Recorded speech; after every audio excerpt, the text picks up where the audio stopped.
Hello. Slay the Princess is a visual novel by Black Tabby Games, released on October 23rd. The game features hundreds of hand-drawn scenes, excellent writing, voice acting, music, and also gave us this image. Nice. This is one of those games that advertises your choice affects the story, only instead of affecting maybe 5 lines of dialogue and getting you to the same place anyway. The game, the landscapes, and even the princess change to reflect those choices you make. I would also like to say that this game is like really good. So good in fact that I paid an extra $10 for the supporters pack. Not just to get access to this image in 4K, I promise. So if you would like to go on this trip yourself first before watching anything about it, I would very much recommend you do. Trust me, it is so worth your time.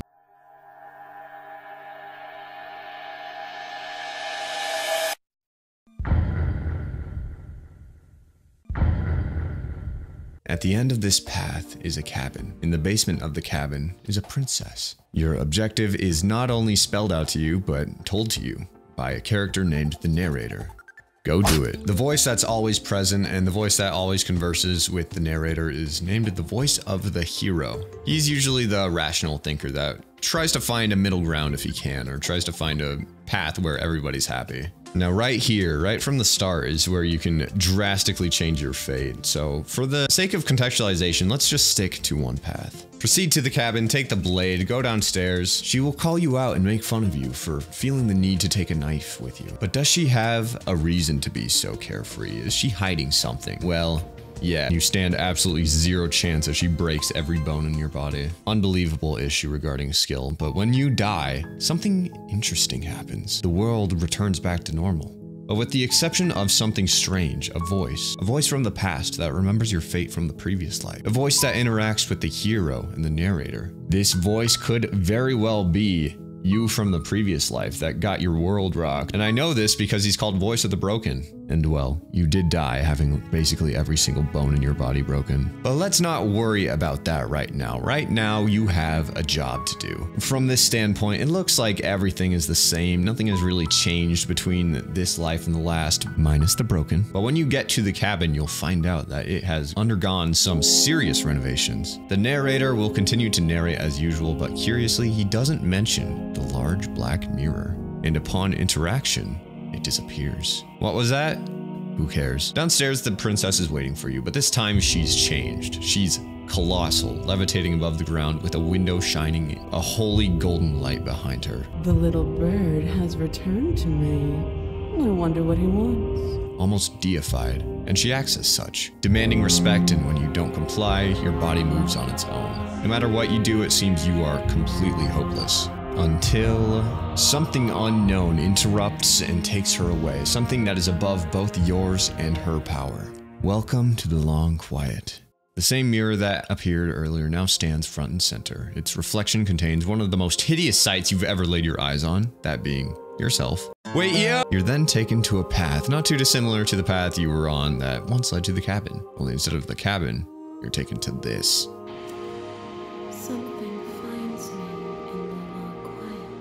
You can refer to this as the Shifting Mound, a mysterious being that appears at the end of yours and the princess's stories. She has this otherworldly appearance that slowly gets more complex with every interaction, and only appears now as a mass of grabby hands. She doesn't know what she is or what her purpose is. All she knows is that she's incomplete and wanting to be made whole again with new perspectives. She needs vessels, or the bundles of nerves and fibers that contain perspectives. And the one she's gotten thus far is the Tower Princess. When the grabby hands grab a new vessel, and trust me, there are a lot of them, they will be brought back to the Shifting Mound, where the Shifting Mound will then make them one with her. Confused yet? Good. She does seem to have some kind of relationship with the player character though, describing you as familiar, and interestingly says that you are like her. 2 oceans reduced to shallow creeks. Yeah, this world is pretty much screwed, but hey, as long as you forget, you can go back and try again. Maybe you won't damn the next one to oblivion. Find new perspectives, find new vessels to bring back to the Shifting Mound and complete her. Now all that's left is to forget and go back. She asks that I tell you to remember her. You won't. Now that you are sufficiently confused on what's going on, but still contextualized enough to hopefully want to figure out more and watch more of the video, yummy watch time. Let's start getting into all the different paths you can take. All the princesses you can meet and utterly agonizing deaths to undergo. Starting with my personal favorite, the Razor. The Razor Princess can be reached by first going to chapter 1, taking the blade into the basement. Don't kill her immediately, but refuse to drop the knife. And then game enter. Check for a pulse, get jump scared, boom, Razor. Also, you fucking died, Lamau. The cabin becomes covered wall to wall in jagged edges, and coming from the basement are sounds of wedding. Wedding what, you ask? Go find out, coward. Now, the reason why I like this princess so much is because she is so obviously hiding something and is completely incapable of telling a lie, but lacks any awareness of that fact. Stab you. Look at this framing. She stood front and center, big, completely non-threatening smile. The best part of this framing though is that instead of backed into a corner, she's in the middle of a long corridor, meaning she has absolutely no reason to be proudly stood front and center like that. Any normal person when confronted with someone that they've been killed by before would probably at the very least be behind the chain on the wall. At least, any normal person without anything to hide. But look, she doesn't have anything to hide, see? And she promises all of her secret places are sharp, object free. Conversation with her is pretty obsolete since you're basically just trying to get her to admit that she's obviously hiding something. And she's just trying to get you to drop your guard and come closer. Eventually she'll get bored though and just do what she should have done the entire time. That being, fucking kill you. Hidden in the flesh of her arm is Area 7 of Monster Hunter 4's ancestral step. It only took 40 years. Luckily, the chain is there to save your precious little life. Oh wait, just kidding, Lamau. Every princess has an arc, that arc being completed at the end of each chapter. Typically, it ends with either two things happening. The first being the princess gets taken by the grabby hands, and the second being, well, you die. Whenever you die, the world will reset, erasing the narrator's memory and nobody else's. The now dead player character will return as a voice. Whenever you go from one chapter to the next, it almost feels like the landscape and the princess are doubling down on the design elements and themes from the previous chapter. Take the Razor, for example. The last time you were here, the cabin was still a cabin, right? It was still wood, it was very splintery, but it was still just a normal cabin. Here in chapter 3 of the Razor, the sharp, splintery boards and wood are now replaced with sheet metal. It's dangerous in the same ways, except now even more so. Even the princess's design is now a lot more angular, like, look at her shoulders. Those things could poke an eye out. She doesn't really have a lot to talk about this time, leaving you with a couple of panic options. There are some rational options, like appealing to her authority. Some irrational options, like just panicking because you've been here before. And there's the correct option. Flirt with a murderous sword arm princess. Come on. It's not like you have a lot of options here. Oh, is that how it is? Yeah, okay, I feel that. I like you too. Neat. After being flirted with, she will then kills romantically you, and you're left to bleed out in agonizing pain. Just kidding, you're brought back for some reason. And this process of killing you and you coming back for some reason happens again and again and again. We're thriving over here, boys. Eventually, chapter 4 bails you out, and when it does, it has the chance to iterate on its design once again. Now the environment is even more treacherous and angular, but that's nothing compared to what lay in wait in the basement. The princess thought she'd finally managed to finish you off for real this time, but because it looped back to the beginning, the princess was given one final trick up her very sharp sleeves.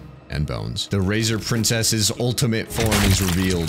Cue the American YouTuber's epic and hilarious England knife crime meme. Like this video for a cheeseburger and a bald eagle in your Walmart stocking tonight. Her body explodes into a being of razor blades, all with one single goal: to rip you into tiny feathery ribbons. All the voices in your head fittingly freak out, and I don't really blame them, seeing as how they got here. They all start freaking out and talking over each other, but luckily, if you dig out your normal pills, you can make the voices gone. Now all that's left is you, the princess, and the lingering romantic subtext surrounding you both. What follows is an epic battle where you are no longer being held back by the doubting thoughts. Fighting to your fullest and truest potential, you exchange blow after blow, until eventually one final blow to the heart wins the battle in your favor. She won't die though, instead she gets taken somewhere else. This vessel is cruelty and joy, making for an indomitable heart.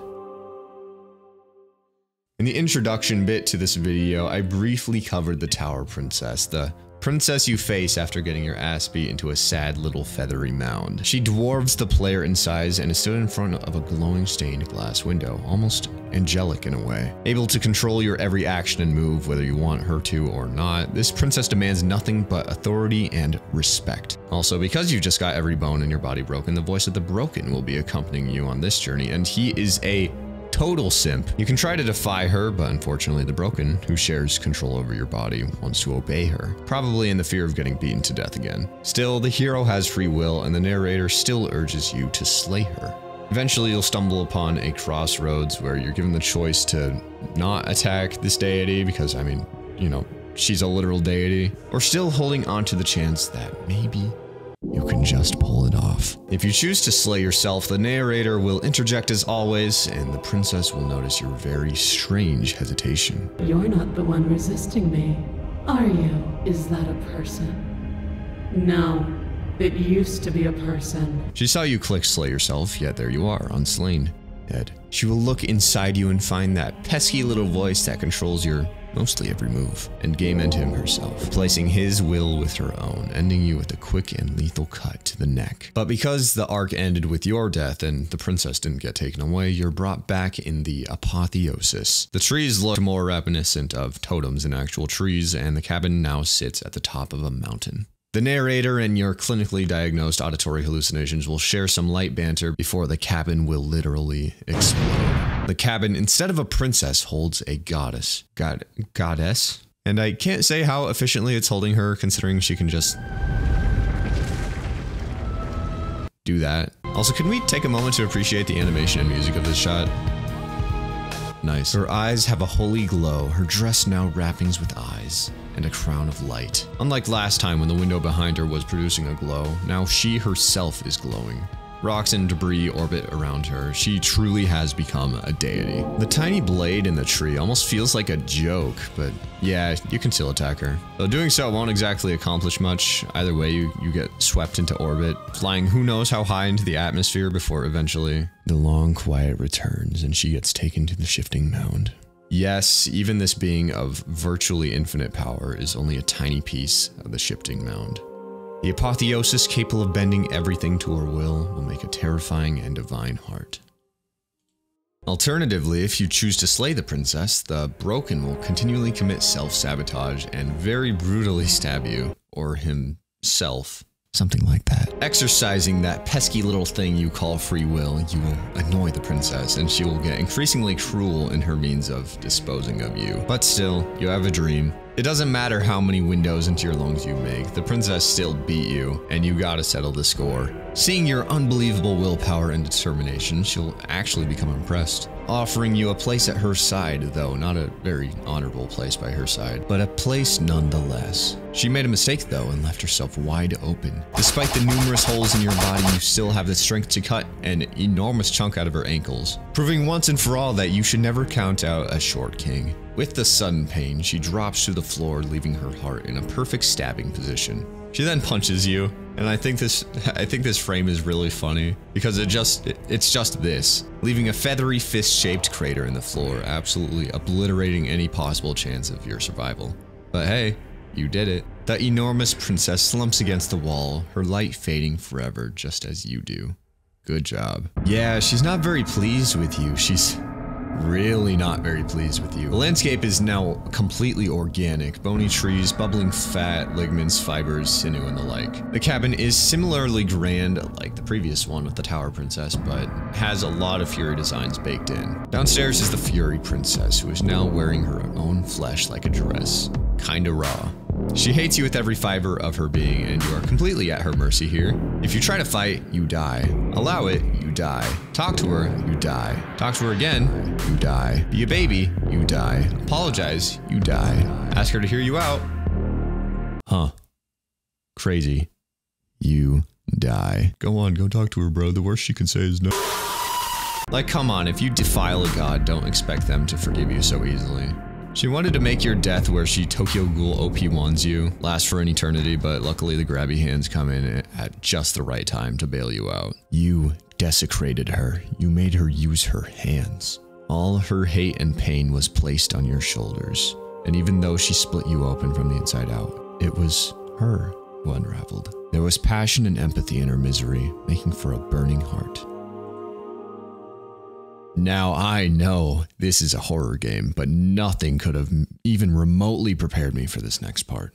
Feel free to click away at any point, because there are furries in this video game. If you enter the basement without the knife, wait until the narrator no-clips the knife downstairs. You slay the princess, try to slay the princess again, and then give up. She will become a beast. Your conscience fades with the last thing you see being her glowing eyes from the darkness, like a curious animal. The cabin now looks like a more typical cabin that you'd think of out in the woods. By now you probably noticed a little recurring character, so to speak. Not the princess, not the narrator, but the mirror. The mirror shows up in every chapter besides chapter 1 without fail, and always under the same circumstances. It will also behave the same way every single time besides in the long quiet, where you can actually look into it. The first time you look into it, you'll see your reflection. Looking back at you as a little bird guy. I wanted to know more about the bird guy, so I asked the developers to tell me more about him. Can you describe what kind of creature the player character is supposed to be?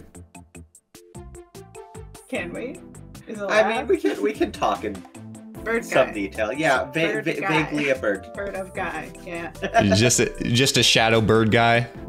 I have a design for him. I'm like leaving it a little bit loose for people so that they can do what they wish, give him a beak, not give him a beak, in case they can't figure out how they would kiss if there is a beak. Yeah.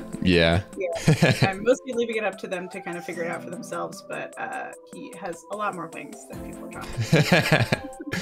All right, I see. Yeah. And the entire background is also part of him, so... Oh yeah? Interesting. The second time you approach the mirror, you see you have grown. The third, you wither. And the fourth, you unravel. The fifth and final time you gaze into the mirror, it looks like nothing. Even the text says that you are nothing at all. But that's not right. Because what the mirror is reflecting isn't nothing, but instead the long quiet. Refocusing your gaze, you see it. But we're getting ahead of ourselves here now, aren't we? Ignore the mirror and go down into the basement to find the Beast Princess, a heap in the corner, disappearing from view before you have time to investigate. Yes, she had found a way to unleash herself, and you are trapped down here in her den. No, there's something about this image in particular that really sets me off. And I think that's because it ignites something in my primitive monkey brain. A lot of horror nowadays puts humans in crazy, impossible scenarios like dead people walking or ghosts haunting us.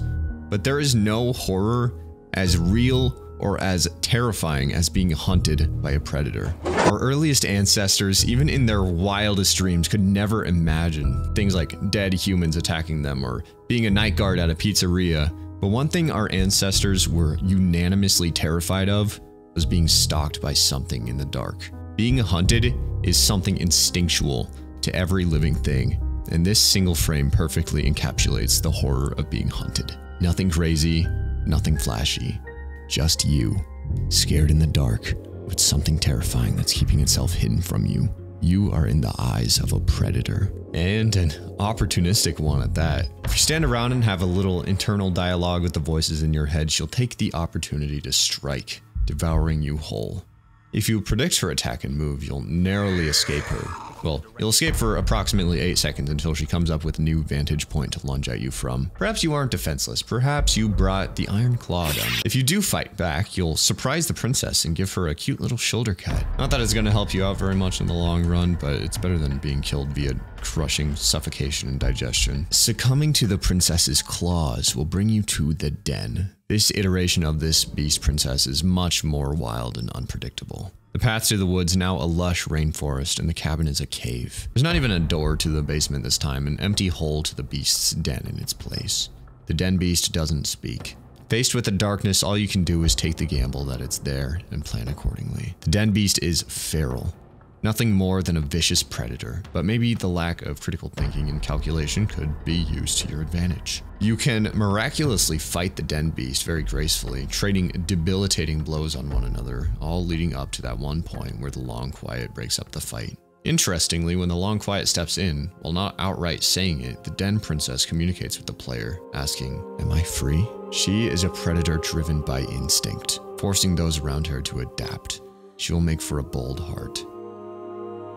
Even as she's being held by the shifting mound, she still wants to devour you. If you don't get out of the way in time, or for some reason just play dead, she will devour you in one piece, letting the oxygen deprivation and stomach acids do all the dirty work. Finally, digestion ASMR. Now you get to sit in agonizing silence where you either sit there and slowly watch your body dissolve or rip and tear your own way through the Beast Princess's organs. While in her stomach, you can strike up a little conversation with her, and she has some pretty interesting things to say. Like when she killed you last time, she tried to leave but wasn't allowed, stating, But even then, it denied me freedom. You cannot fool me by draping yourself in decay.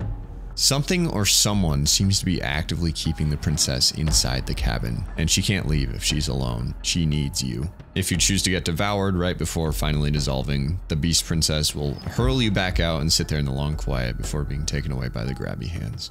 If you claw and fight your way to the princess's heart from the inside, you'll get taken to one of the most convoluted chapters out of any of them, the Wild. It immediately starts off different, with the princess herself kicking off the narration. The Wild seems to know the answers. She knows the truth behind this cyclical prison that both of you are trapped in.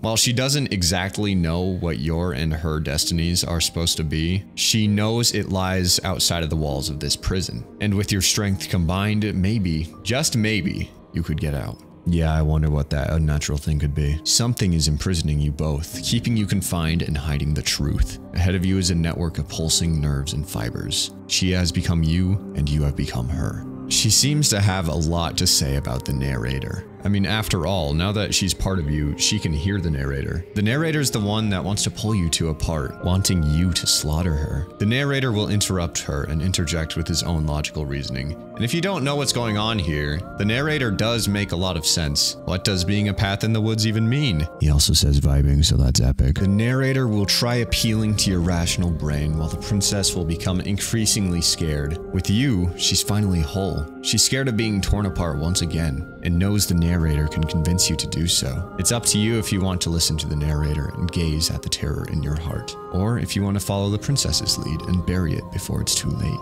If you bury the terror in your heart, you'll become one with the princess, ready to break free from the prison you were placed in. The princess mentions that both you and her were placed into a cage by the narrator himself, but working together as one, you can break out of it again. Just remember though, the narrator still holds power above you. He vows to keep the princess at bay, even if he has to sacrifice himself and his world to do so. But with the distinct sound of breaking glass, you chip a hole and gaze into absolute reality. Gazing into it is heaven. You and the princess both belong there. But before you can do anything, the long quiet comes and separates you two again. The shifting mound describes the networked wild as a shadow of her. They are similar to each other in so many ways, and will make for a curious heart, finally finding her true purpose. If you gaze into the terror in your heart, you remember what it was like to be an individual. You and the princess are separate, and you also remember that she killed you. Now all that's left is the princess looking sad and exhausted up in a tree, with an exposed heart and nothing to live for since you left. She's distraught that even after being complete again, you still decided you'd willingly remove yourself from her. But just because you have a knife and she's incredibly vulnerable right now doesn't mean you have to kill her. You can instead choose to simply cut her out. By the way, the wounded wild's heart is the same as the networked wild's. Same with the tower and apotheosis and beast and den. So moving forward, if it seems like I skipped something like that, just assume it's something similar. Thanks. Now, I know what you're thinking. Pake, this is supposed to be a love story. Isn't there a single path in this game that doesn't involve death or mutilation? And to that I say, no. But if you want to woo milady and be really passive and nice, then you can. If you proceed into the basement without the knife, the princess will reflect your much less sinister intentions, and her tone and attitude will be a lot less sharp, now sounding more like a damsel in distress than whatever the fuck does this. Be as nice as you possibly can and make her think you're there to free her. The narrator will get upsetty spaghetti and try to control your body, continually resist his attempts, and eventually, the princess will have it figured out that there's conflict in her eyes, frantically stabbing you about 30 times before eventually she actually hits a vital organ, where you crumple to the floor like a dumb, stupid idiot. Because you were so non-violent to her in Chapter 1, you get the least cruel princess, at least so far, the damsel princess. Completely pathetic, waiting for her dashing hero to come rescue her. Oh, how romantical. What's this? You brought the blade? Well, now that makes things interesting. Oh, you don't want to use it? Okay. Whatever makes you happy. What's that? You love her? Whatever makes you happy. You're gonna rescue her? Whatever makes you happy. Luckily, her dainty little princess arms are so small and ladylike that the chains simply can't even fathom the thought of keeping someone so elegant, restrained, and fall off. Why did I write this bit like this? Now that she's free from her shackles, now you can choose to go out and eat with her somewhere. And she hits you with the classic, I don't know. What do you want to do? I don't know, that's why I'm asking you! Don't worry, guys. She only wants to make us happy, and she does so, or she says so, while becoming an increasingly low-effort sketch, before eventually the grabby hands can't take it anymore, because they appear and they take her away to Deltarune. Again, she is soft and delicate. She will make for a gentle heart. But wait, remember that knife? Shatter the Smitten's heart into billions of tiny glass shards and bury it in your love's chest, and then in your own. Boom. New route, new chapter. Awesome. This game has 2 characters, 3 if you count the narrator, and 800 if you count the voices in your head, both real and fictional. Some of the best comedy in this game comes from the pairing of different voices. For example, the Smitten and the Cold. Those 2 are a great foil for each other, where one is always so pompous and extra and dramatic and romantic, while the other one is so gloomy and distant. They make a great dichotomy. The Gray is like a specter, only this specter isn't a cute girl and is actually pretty freaky. She lures you into the basement so she can perform unspeakable things on your stupid feathery body. As Colonel Sanders once put it, you're gonna fucking burn, Lamau. Also, believe it or not, this isn't the first time I was put into an oven. My last job at a factory saw me and a friend step into an oven for cleaning. My god, that burned. This is why mentioning KFC in my comments will get you permabanned. And a cool reward will pop up on your doorstep in 1 to 3 weeks' time. The Burned Gray is a gray ghost that has had enough of the universe keeping you and her apart, so the intended solution is to simply cook herself and you in an embrace, so that way you fuse together. Lads, this is my final warning. If you don't want this to happen to you, please avoid the Hello Kitty girl. Now, I personally would go for it because that's like 2 whole weeks of bliss before my premature cremation, but if you actually have something to live for, I beg you. Anyways, you get cooked, and then the grabby hands take away your goth GF. God damn it. This princess is passion betrayed, but despite that, she loved you until her last moments. She will make for a bright heart. I see the prisoner as like a mirror route to the damsel. The only difference is that you take the blade at the beginning, prompting our favorite princess to become cold and untrustworthy right off the bat. She'll be a lot colder and sarcastic, but if you don't get intimidated by her mean girl attitude, it doesn't matter. You're always gonna die in the end, come on. On the damsel route with the inviting, bubbly princess, she clearly does not know how to kill someone. So when she kills you, she just repeatedly stabs you, hoping for the best. But here she does it like it's second nature to her. She does it with clinical ease. I love this shot where the princess is just kind of flatly staring at you. It's so funny for no reason. Wow, they really don't want her going anywhere, huh? But they still missed the chain on the right. What's this thing even for? I knew it. Every time you encounter the princess, it's always the same similar situation. Shackle on her right wrist, chain to the wall. There's one to her left that's broken for some reason, and instantly on your approach, it leaps for your neck and closes around you. It's almost like you belong in it. My god, unbelievable issue regarding skill. Now you have an eternity to sit here and think about how you could have done things better. But wait a moment, you see that grass and moss growing? You still can get out, you just have to wait long enough for the building you're in to decay enough for you to just brute force your way out. Look on the bright side, at least you have a really fun, bubbly, talkative friend to talk to and pass the time with. Eventually, after years of agonizing boredom, the roof collapses and you two are free. Good job.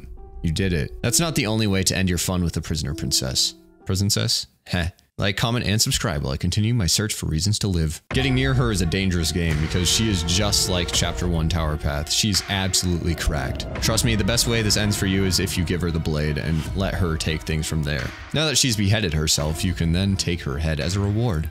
Her disembodied head being very grateful and willing to put things behind her. It's a new day. She's finally out. The possibilities for your life from here on out are endless. Just kidding, grabby hands, please. Take this thing away. It keeps talking to me and is still warm. This princess is cold and cynical, protecting herself when others failed.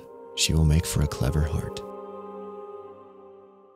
But wait, because this route parallels the damsel route in so many ways, does it mean it has a third chapter?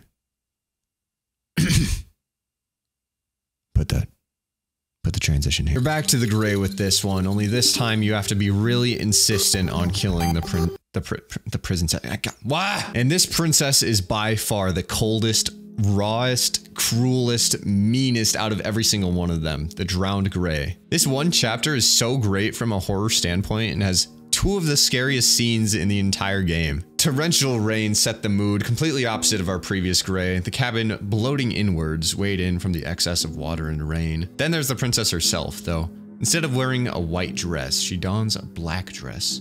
At the bottom of the stairs, you get one of the most gut-wrenching scenes. The princess's floating corpse floating face down in the water. This is some peak horror right here. Nothing flashy, nothing boo scary, just you in a desolate cabin's basement. Before you, the floating corpse of the princess face down in the water. I know listening to YouTubers about their opinions on certain topics and changing your opinions to realign with the YouTubers is like an entire meme, but I really gotta talk about every single frame that's about to show up in detail because these next few scenes are so good, so stomach churning. Stomach turning. Fuck, I hate my life. I'm killing myself. First, you turn to see the Drowned Gray looking cold as fuck up at the top of the staircase. Not a single word you say gets to her. She only wants to watch you suffer with cold, flat malice.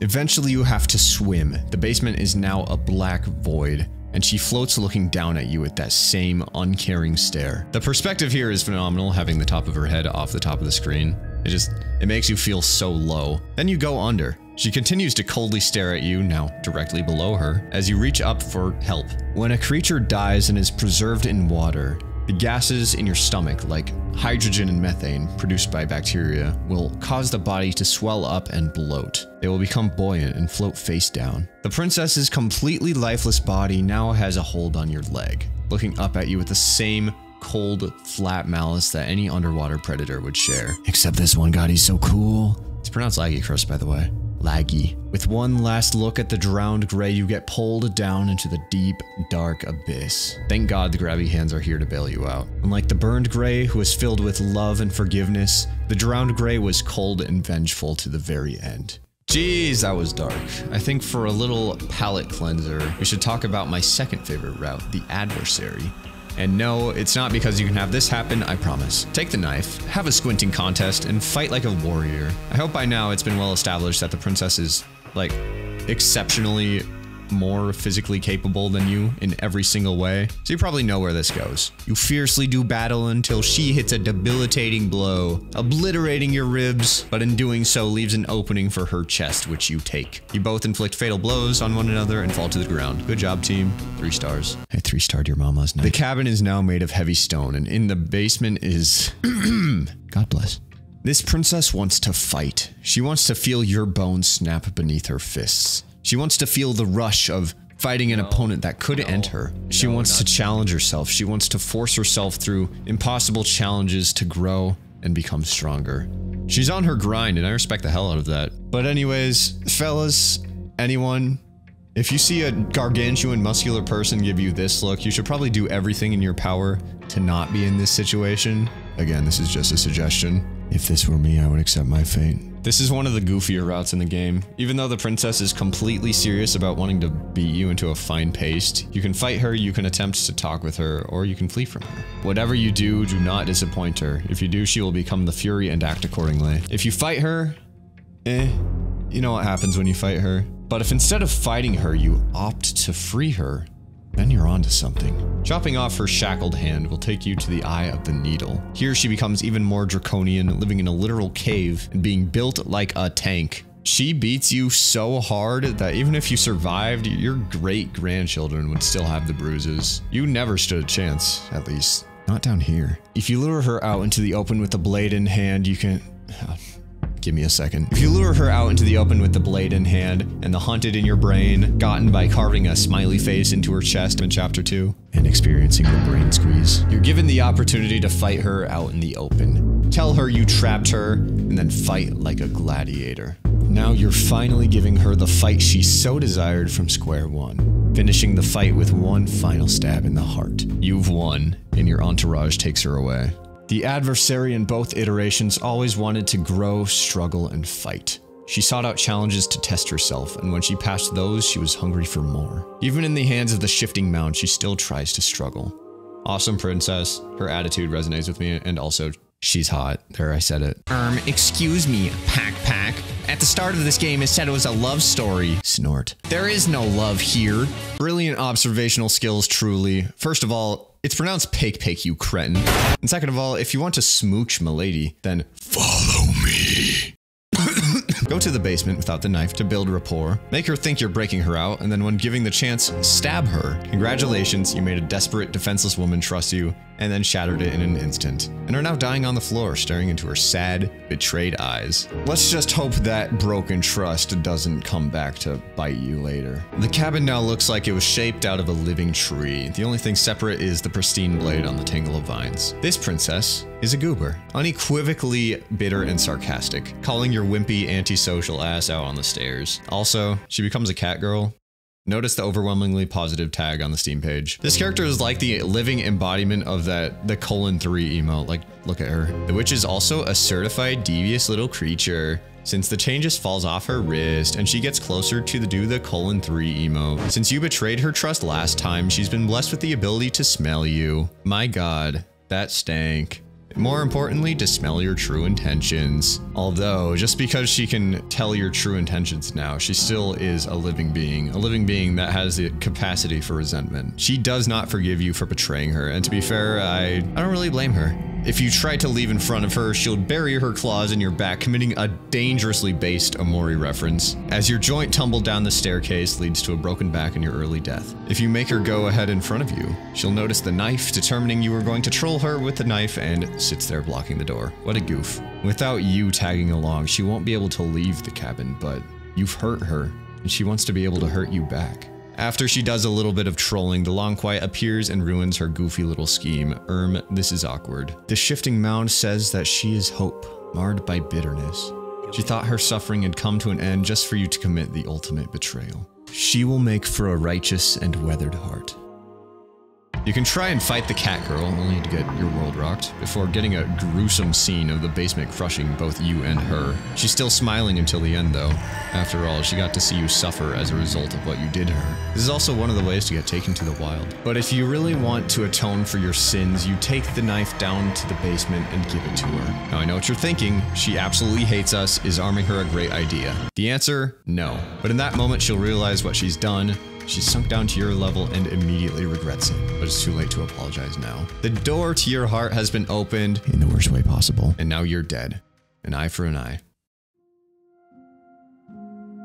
The cabin is overgrown by thorny vines and bright red roses. Now that's interesting. The color palette of this game is consistently black, white, brown, maybe some yellow, and red in this. The color red is mostly reserved for yours and the princess's blood. But here, every rose is that bright red. Whatever could it mean? I looked it up on Google and found nothing interesting, so let me flex my master's degree in philosophy real quick. Roses are universally recognized as symbols of love. Their beauty and aroma are intoxicating to those whom they enamor. The bright red color a powerful signifier of the fires of passion and love. It could also represent yours and the princess's combined blood flow, now spilled over thorns. Thorns of regret, betrayal, pain, suffering.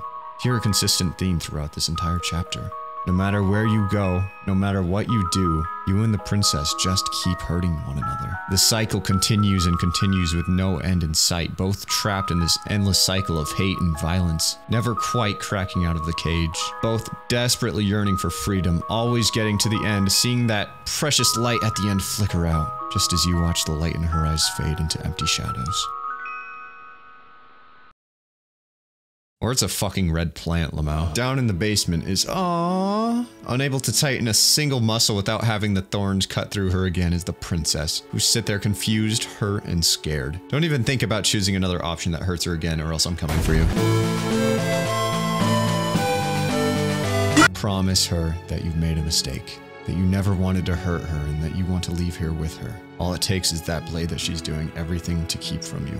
Cut her out of there since it's the only option, and romance? In my visual novel? By the way, make sure you flirt with her while she's a witch, otherwise the smitten will not join you and you'll be sad and alone. The narrator will then begrudgingly narrate the kiss and you'll be left there.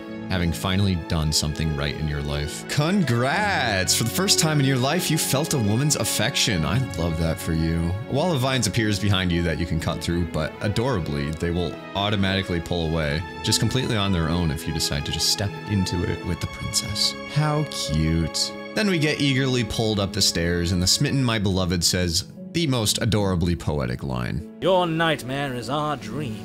Whatever world would condemn star-crossed lovers like us to a cycle of violence and despair isn't a world worth saving. We'll weave something new together. Something better. And now you and her can leave the cabin, living happily ever after. Just kidding, grabby hands yoink her away and you're left sad and alone. Once again, god damn it. She had never truly connected with anyone. She built a wall of thorns to protect herself and never let anyone get close. But eventually she caved and realized what she'd become. She'd cautiously let someone else in, and it turned out to be the thing that finally set her free. She will make for a cautious heart. Why are both the plant-based princesses stemming from the witch so adorably emotional? As we've come to find out over these past experiences with the princess, she is really good at not dying, at least not without taking you down with her. But what if you don't even entertain the idea of chatting with her? What if you want to be a cold, ruthless machine? Your Honor, I was simply following orders. Don't chat with her, just stab her, and yay, you did it. She died. You did the title card thing. Yippee. Don't check for a pulse. No, don't worry, she's dead. Go back upstairs and claim your oh so glorious reward. An eternity of absolutely nothing. Woohoo. The narrator really pulled out all the stops with this one. Now you're in an empty void with absolutely nothing to do. Wonderful. It's so boring, in fact, that I honestly recommend that you should kill yourself now. Upon your return, you see a spooky ghost. And is it just me, or is this form actually so adorable?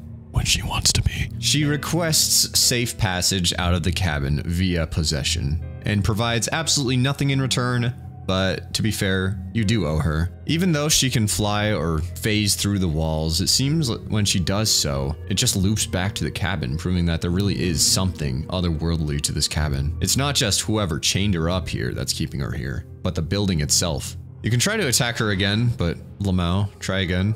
Okay, if it didn't work last time, why would it? Oh. The Spectre, similar to the Wild, is one of the few princesses that has some kind of awareness of the greater picture. She's not sure what exactly it is, but deep down she can feel it. Something is calling for her, and all that it takes to get there is you. She asks you for permission to possess you. If you tell her no, she'll freak out about the abandonment, frantically float back and forth, still freaking out, phase through you, give you this look, and game end you herself. Alternatively, let's say you hate bones. You can destroy them and have the same exact thing happen. If you be nice, she'll possess you and become another voice in your head, now able to interact with the narrator and other voices. Curiously, she comments on the voices, describing them as shards of broken glass on the floor. Huh, I wonder. She also calls the narrator more of a memory than a person, similar to how the tower called him an echo. The princess, now holding control over your body, walks you to the exit. And while doing so, we get a lot of dialogue that contextualizes a lot of different things. The narrator holds quite a bit of power, a lot more than he wants you to know, and a lot more than he lets on. He's trapped both you and the princess in a looping purgatory he divided you to. And while he very clearly hates the princess, he can't kill her. That's where you come in. The princess is quite an extraordinary being, and the narrator knows that. Her continued existence means death for everything. An ordinary living being would not be able to lay hands on something as powerful as her. But maybe you can just split her into two parts and convince the other half to kill her. If he couldn't kill her, then perhaps she could kill herself, or perhaps a part of herself. And that's where you come in. The player. When the long quiet returns, the princess leaves and states that this is where she was meant to be. The grabby hands take her away. The Spectre dreamt of a life outside the cabin, the longing giving her the capacity for kindness. She will make for an understanding heart. If you decide to be an aggressive little creature, you can actually cut her neck open, and all that understanding in her heart will immediately be replaced with bitterness and hatred. She becomes a wraith that will twist the fuck out of your ankle and possess you without your consent. The wraith somehow also manages to just boot out the narrator. Not that it really matters though. The grabby hands find her quickly. All the loneliness and understanding in the specter has been turned to seething. Wait, yo! She gave up on relying on others, so she did all the dirty work herself. She will make for a driven heart. Now, what if you're playing this video game and you are a total baby? You want to find an in-between, do you? You don't want to make the narrator sad, but are too squeamish to maul the princess? Here's what you can do. Go see the princess and leave again. Boom, you did it. You found the middle road. Good for you. Maybe somebody else a little more confident will come along and deal with this problem. Look, the narrator is in your head, so maybe he'll be okay if you just, you know, stayed here and made sure she didn't leave. I'm sure everybody's gonna be happy in this situation. God, you really like being told what to do, don't you? You want to listen to him, but you're also too scared of what the princess would say, now aren't you? You poor thing, trying to make it so that everyone's happy, so you don't make any decisive actions when you need to the most. That's a shame, really. While you are huddled in the corner thinking about the defiant version of yourself that's effortlessly winning arguments on Reddit or X.com, the princess was busy specking into total organ failure and your patient zero. She looks at you, and you die. Rest in piss. Good riddance.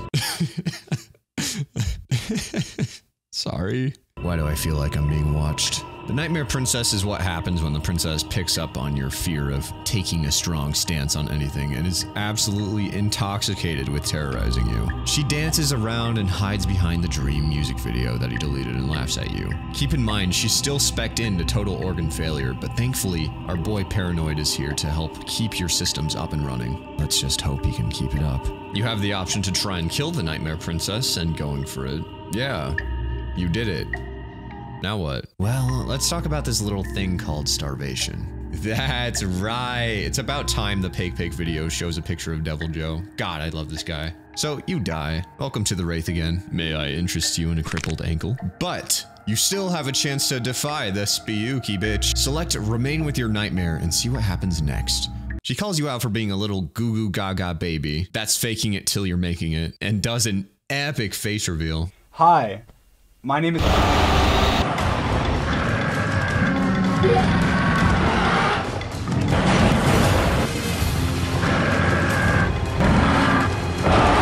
You get more jump scared by the existential dread than the actual face, and I think that's the worst kind of jump scare. And then you die. Which brings us straight to the moment of clarity. Every voice from every timeline is now here with you, but the cabin is all wrong. The Nightmare Princess is now in a hole. Love that for her. Most of this chapter is just watching her crawl to you before she eventually makes it out. There surprisingly isn't a lot that goes on with this princess. She just kind of crawls out of the pit of shame and then gets gobbled up. Still, the design is really cool. I can only imagine this is what it feels like to hold someone's hand. Also, geez, look at how tall. Girl, you want to terrorize the world? How about you get on the court and get my rebounds? Okay, this segment was confusing as hell to write for, and it's kind of led me to putting off this video just because there's so much to unpack with the stranger route, so I'm just gonna keep it simple here. In the event that you're an unfathomably based Giga Chad and don't care about what the narrator says, you can just turn around and walk away from the cabin. Yeah, actually, I don't care. It'll lead you to the cabin, but don't let that stop you. Keep ignoring until, the world itself doesn't want you to keep avoiding this place, so it builds a giant wall around the woods. Just so you have no choice but to go into the cabin. Yeah, this is trippy. There are 3 sets of stairs going to the basement. The hard, spiky path, the headache middle path, and the hazardously easy, squishy path to the right. It doesn't matter. It all takes you to the same place regardless. Yo, why is she looking at me like that? Apparently you were in the basement the entire time, you just hadn't realized it yet. Princess seems normal at first, but conversing with her creates chaos and disorder. She fractures into different versions of herself. One is sad and gloomy, one is happy and bubbly, and one is threatening and malicious. Note the similarities between this princess and the others. It's like it managed to pull every iteration of princess into one spot. They then converge into one being that looks weirdly adorable, and I think I'm the only person on the planet that holds that sentiment. But look at this. It looks like a dog if you're pulling its skin forward on its face. So dumb and cute and dumb. These ones are contradiction, stretching into infinite shapes and paths. It will make for a rich and vibrant heart. They don't know what they are, but now they are the shifting mound. So, You've seen quite a bit at this point now, haven't you? All the paths, routes, all the twisted deaths, all the pain and suffering, but also all the love and compassion, just for it to be torn off from your grasp in the end. What was the purpose? What's going on here? Upon returning the fifth vessel to the shifting mound, all the rest of the perspectives will find their way back on their own, leaving you in the long quiet with the mirror. Looking upon the mirror, you see nothing. Or is it nothing? Is it you? You focus your gaze again, and the figure of a raven appears. I think you know what I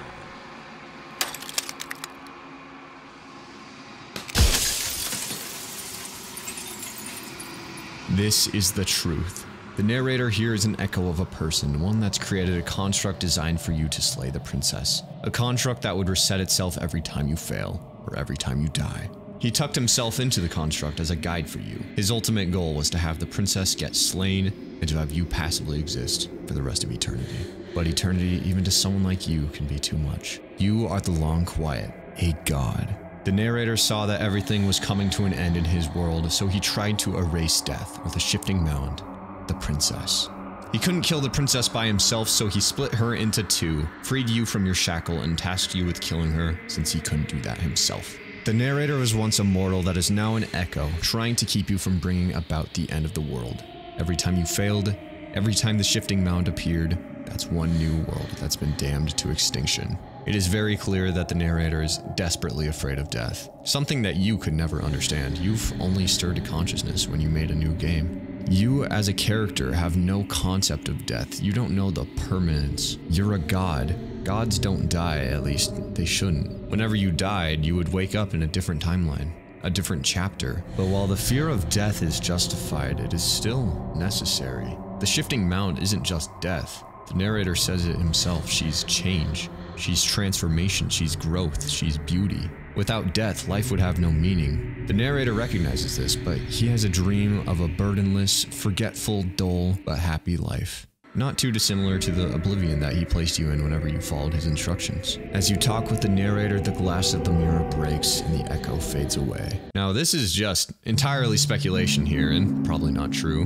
But I think when the narrator made you, he put a little piece of himself in you. Not only because you're a bird and he appears to you in the mirror at the end, and not because he appears as a voice inside your head, but your responses to situations always have logic and rationality. These are things a mortal would think and consider. He gave you humanity, perhaps as a means of getting you to actually do the deed of slaying the princess. But in the end, he would always disappear. And the moment the final fragment of glass shatters, you see yourself where you are, the long quiet, an infinite god. Now, at the heart of things, it's time to make the final decision. I can finally see you, and you can finally see me.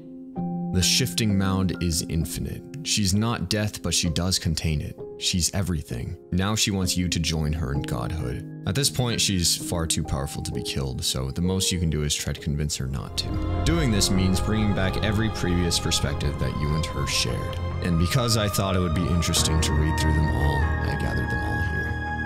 A web of nerves, lain upon a web of nerves, lain upon a web of nerves.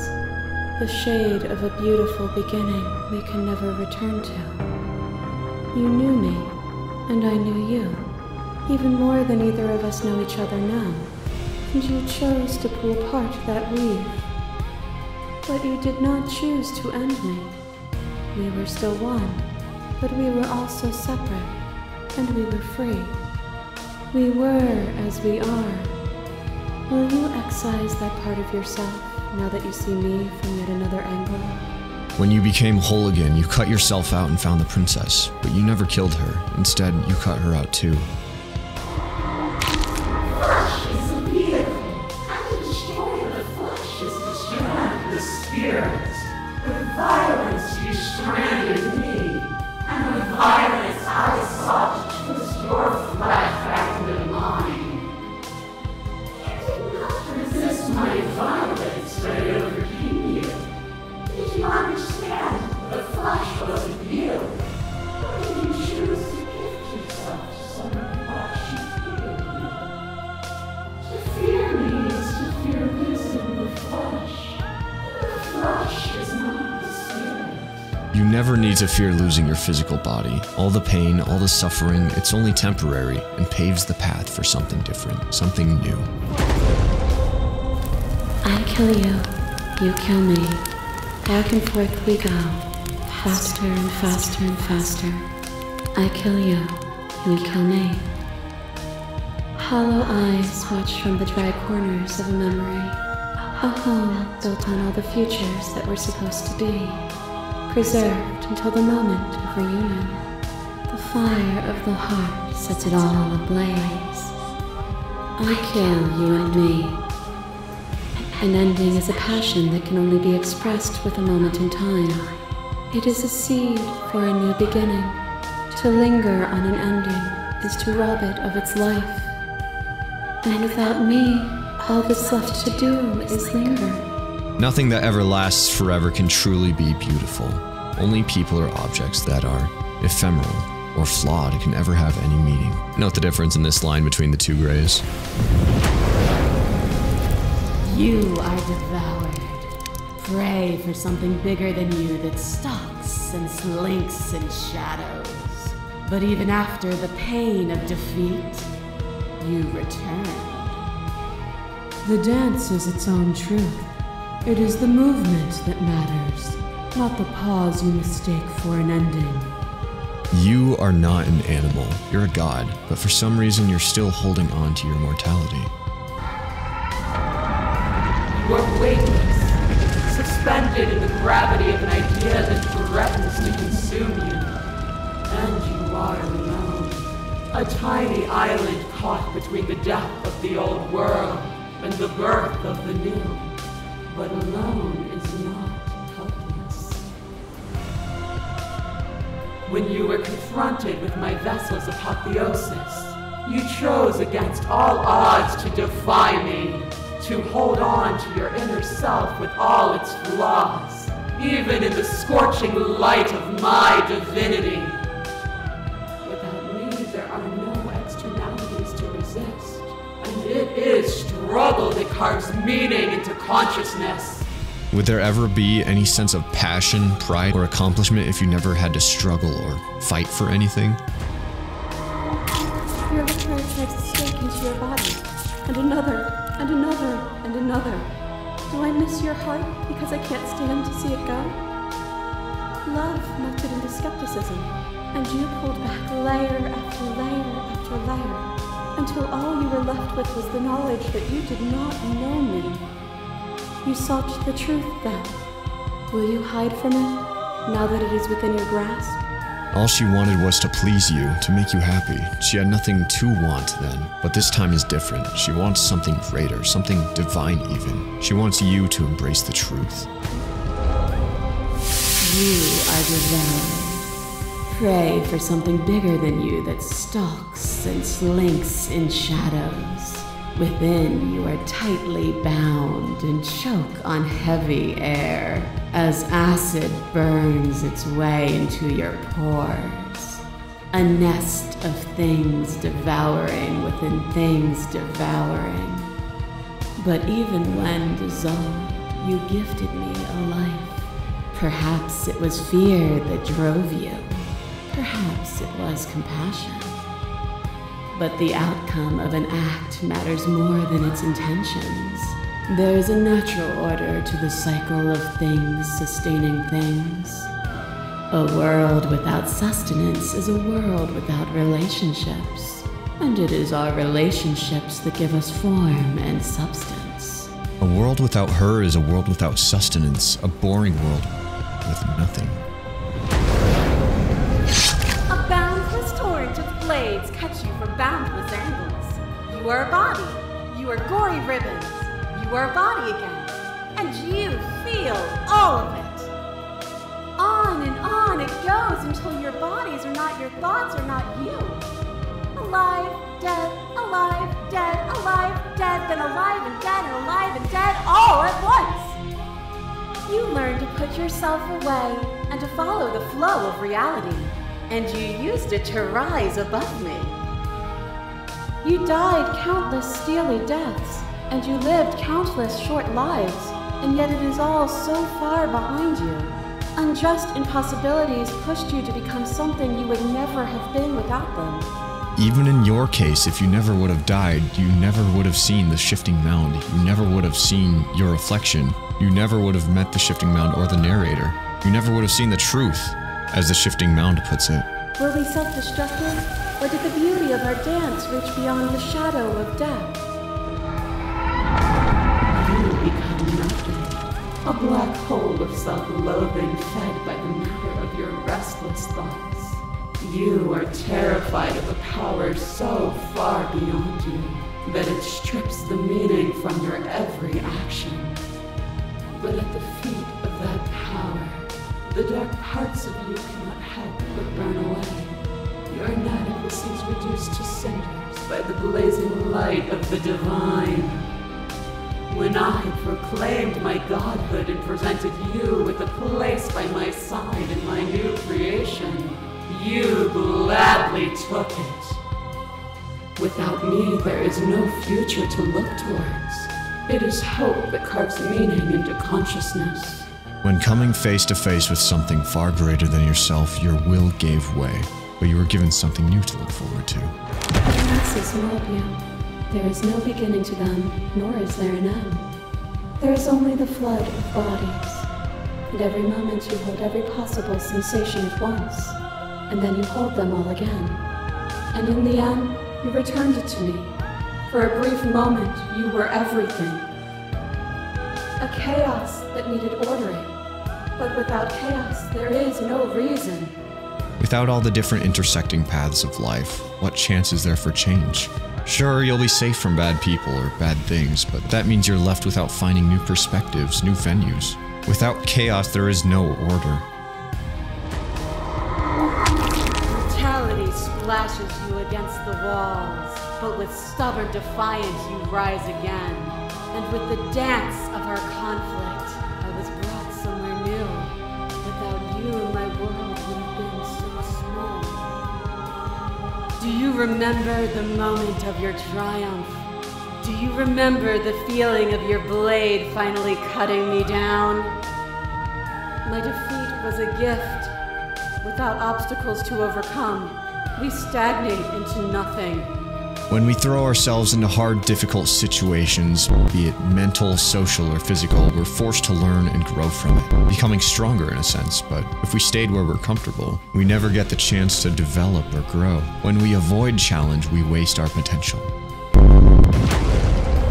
To question everything is to deny proof of the reality that lies in front of you.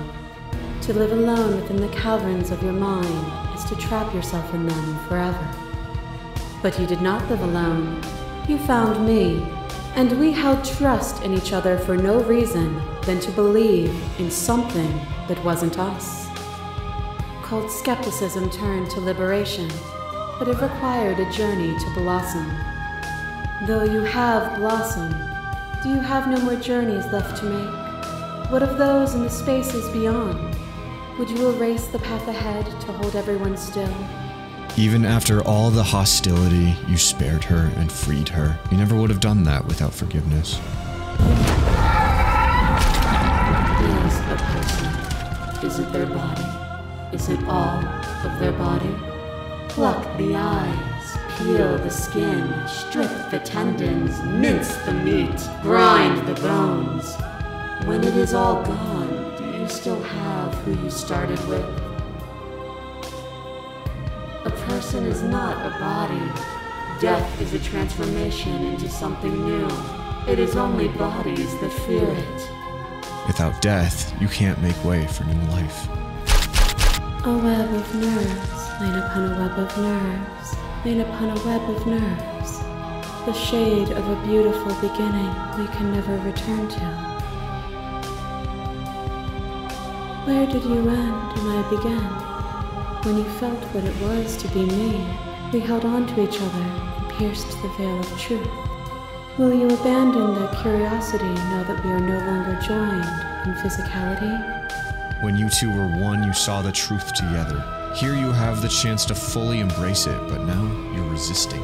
Also, I like how this bundle of nerves is supposed to be your eyes. I think that's a good touch. A trick behind your back and a trick behind mine. We dance, revolving and revolving around each other, but forever stuck in place. We both move, and yet we both don't, for each of us watches the other instead of ourselves. But forever is not forever. I move and you react, and both of us break the other. But broken is only a moment in time. To change is to hold the potential to rise above. Would you limit yourself to what you are now? Or would you like to see what you might become tomorrow? You cannot be better than you are today without change, and nobody else can be. A shiver passes through you as unseen fingers, cold as the grave, dance across your skin. They remember the violence you inflicted on them, and yet they do not return it. I offer you a path to your redemption, and you take my hand in yours. You felt the pain you caused another, and you were willing to sacrifice everything you thought was used to set me free. Without sin, there is no redemption. She found it in herself to forgive you. You found it in yourself to accept her. Also, why is the specter so cute? There are few things more terrifying than one's own heart, and there is almost nothing more terrifying than sharing it with another. But the most terrifying thing of all is to leave one's heart unshared.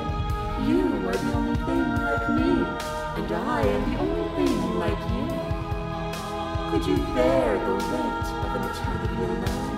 Do you dare to shape a reality of solitude and thrust it on creation? Sharing your heart is terrifying, and now you're given the opportunity to share it with a god, your other half. In doing so, you'll erase the universe and go with her into the rest of eternity. But if you refuse to share your heart and slay her, you'll be alone in creating a universe on your own.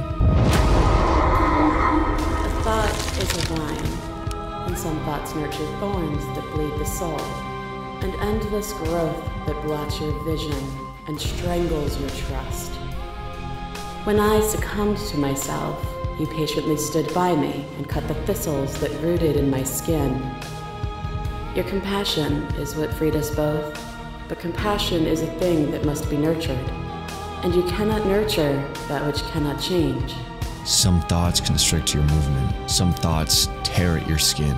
But you found compassion to cut those thoughts out of her mind and off her body. That compassion didn't just appear to you.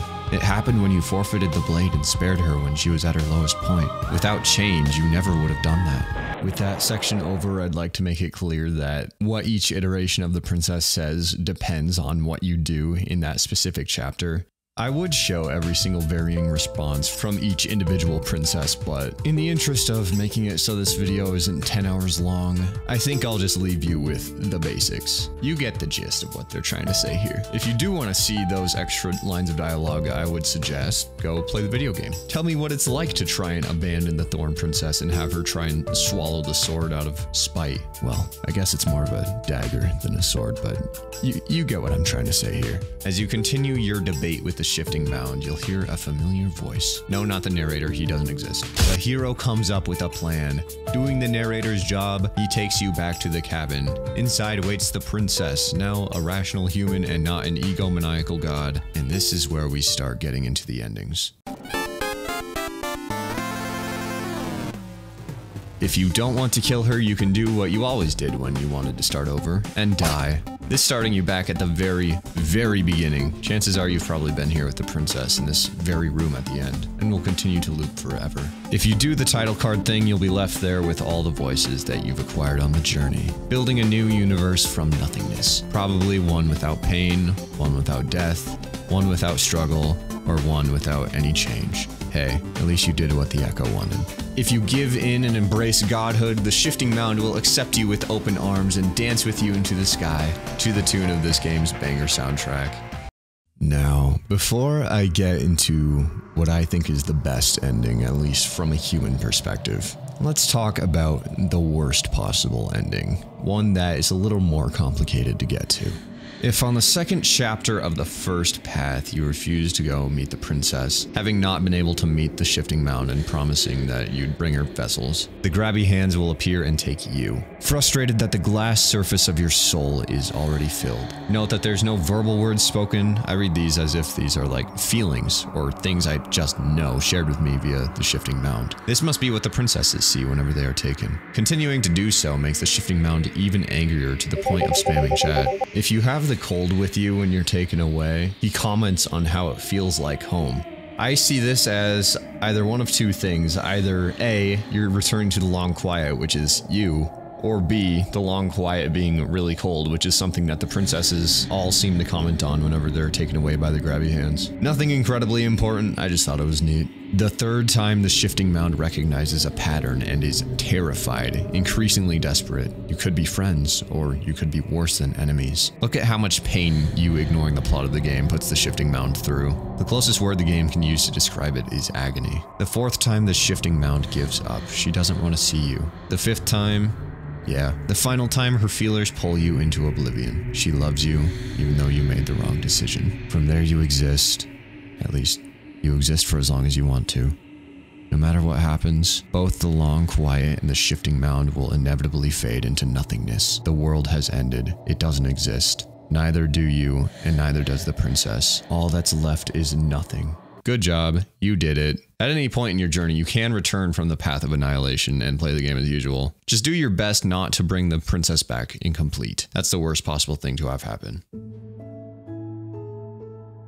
And finally, if you join the princess down in the basement of her heart, you can talk with her. She's no longer chained to the wall and is free. Take her hand and lead her up out of the basement. You get the chance to tell her you love her, then open the door. Forget completely about godhood and live the rest of your lives together as mortals.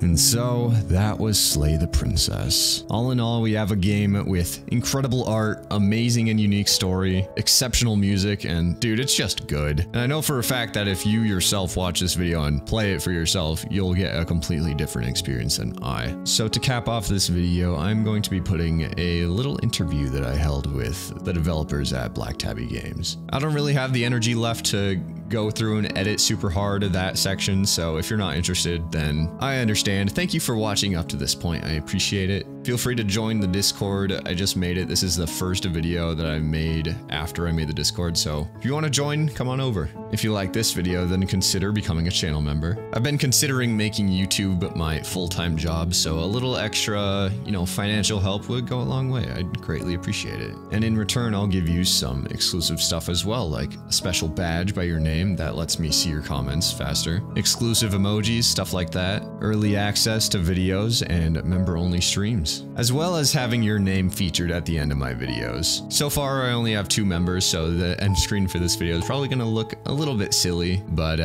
oh well. I'm also on Twitch, maybe, if I feel like it. So that's enough shilling. Enjoy the interview! Alright, this entire game is hand-drawn, right? Yeah. How many pages is that? I think it's like 3... There's like 3,300 assets in the game. Yeah, it's, hold on a second. 3,300 all hand-drawn? Yeah. Jesus. Oh yeah, hold on, should I tilt that top shelf that has those giant Yo, that's the Slay the Princess drawer? Yeah. Awesome. How much time was spent just writing and revising the story for this game? That was kind of faster. So we came up with the initial idea in May of last year. Worked on that for a couple weeks to get the first demo out, and then we had to take like a 4 or 5 month hiatus, and a combination of finishing the 4th episode of our other game and then chilling out from burnout after that. Yeah, chilling. Yeah, chilling. Yeah. And then there was maybe another 3 or 4 months of writing afterwards. So I see. About 5 months on the writing side. It was pretty fast. This is a question coming from my Discord. Was there more planned to be done with the Stranger route? Because I've heard that one spent some time in development limbo. Yeah, so there is more to the Stranger route that very few people have found. I'm not sure if you have, but if she is the first princess you do on an entire playthrough, you get a different ending in the game. Like ending, like at the very end? At the very end. It's a flavor of an ending. Well, it's a flavor, yeah. but it's very different. I mean, it has an entirely separate set of art assets. There's different dramatic arcs. So it's like the end after you talk to the shifting mound. If you just keep pushing, you go back to the original cabin. And then you meet the first princess that you met in your run, which in most cases is either the one you met after taking the knife downstairs in chapter 1, or the one you met after going downstairs without the knife. So if the stranger is your first princess, then you return to her cabin. The voice of the Contrarian is also there, and then she's the one that you encounter when you go downstairs. Oh man! All right. So there's like actually. Like the ending involving her is personally my favorite in the game. So there's some meat to it. It's just uncommon. It's uncommon knowledge. All right, what are your guys' favorite princess? So my favorite, it's hard to pick. I think Tower's up there for me. Tower was a lot of fun. Drawing that big of a person is really interesting. Yeah. And then Nightmare is fun personality-wise, and also the witch reminds me of my cat. So those I think are my top 3. That's why she's a cat. That's why she attacks you. She's just like my cat. The beast is like my cat when it's nighttime. She wants to eat me to death.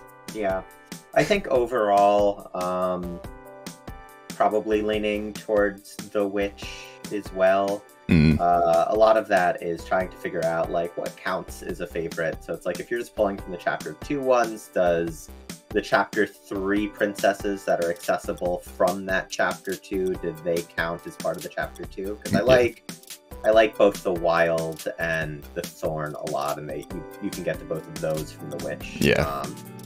Very fond of the stranger, again, mostly because of the ending nobody knows about. And then I don't know, I like all of them. I think the Nightmare and Razor are both a little undervalued right now in terms of popularity survey results. Yeah, I love Razor's my personal favorite just because she's crazy the way she like kind of hides her true intentions, but terribly.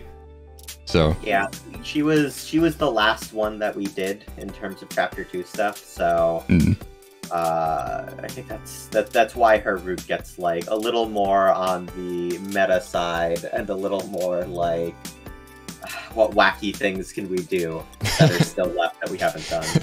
But I forgot, I also have another favorite. The Wraith was my favorite to draw. That one was a lot of fun. So oh yeah, I have 4 favorites. There you go.